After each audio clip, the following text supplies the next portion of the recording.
आणि सलग 2 डिफीट्स नंतर अफगाणिस्तान ऑलमोस्ट बाहेर आहे. त्यांची टुर्नामेंट शुरू होते ही खत्म हो गया यार. ऑस्ट्रेलिया आरामात जिंकली as expected and West Indies make it 2 out of 2. Today's date is 12th February. The T20 World Cup is up and running. असं म्हणतात की the longest test match went on for 12 days. Basically कालची Afghanistan versus South Africa was a test match in a T20I format. हा, almost there. You know what I mean.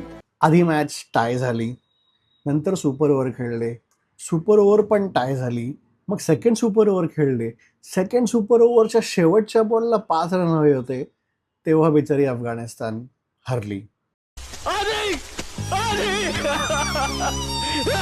Australia are the underdogs guys. I know. Underdogs त्यांना कोणी generally म्हणत नाही. त्यांचे 3 bowler main absent. हेडची captaincy कशी असेल काय माहिती नाही.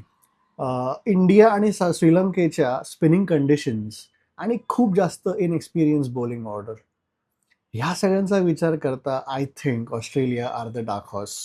टुर्नामेंट सुरू होऊन 4 दिवसानंतर त्यांनी त्यांची पहिली मॅच खेळली आणि विदाऊट एनी फस आयर्लंडला 60 ऑड रन्सने हरवलं.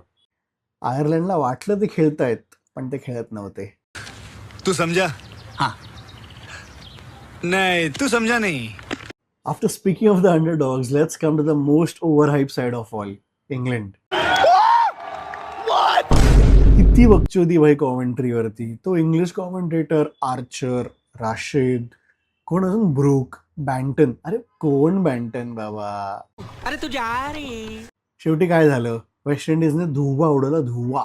नेपाळने पण त्याची थोड्या टाइमसाठी, पण तेव्हा ते वाचले. But not this time around. West Indies वर ॲब्सोल्युटली क्लिनिकल. बॉल मस्त स्पिन होत होता. आणखीन अखिल हुसेन, गुडकेश मोती ज्याने 3 विकेट घेतल्या, आणखीन रॉस्टन चेस यांनी 12 ओव्हरमध्ये फक्त 90 रन दिले आणि 6 विकेट घेतल्या. 6 विकेट. ह्या त्रिकुटाने 6 विकेट घेतल्या. ॲक्च्युली मला बोलायचं होतं, बट ठीक आहे. गेम तिकडेच खल्लास. होपफुली इंग्लंड पण खल्लास, बट त्यांच्याकडे खूप टाईम आहे अजून. आज पण 3 मॅचेस आहेत. पहिली मॅच आहे श्रीलंका ओमान, सेकंड मॅच आहे नेपाळ, आणखीन इटली, थर्ड मॅच आहे India versus Namibia. I think simple straight wins for Sri Lanka, Nepal and India, but let's see how it goes. तुम्हाला हा पहिला व्हिडिओ कसा वाटला नक्की सांगा. थोडं एक्सपेरिमेंट आहे, थोडं काहीतरी नवीन ट्राय करतोय मी. आवडला असेल तर मग नक्की सांगा. चला, भेटू.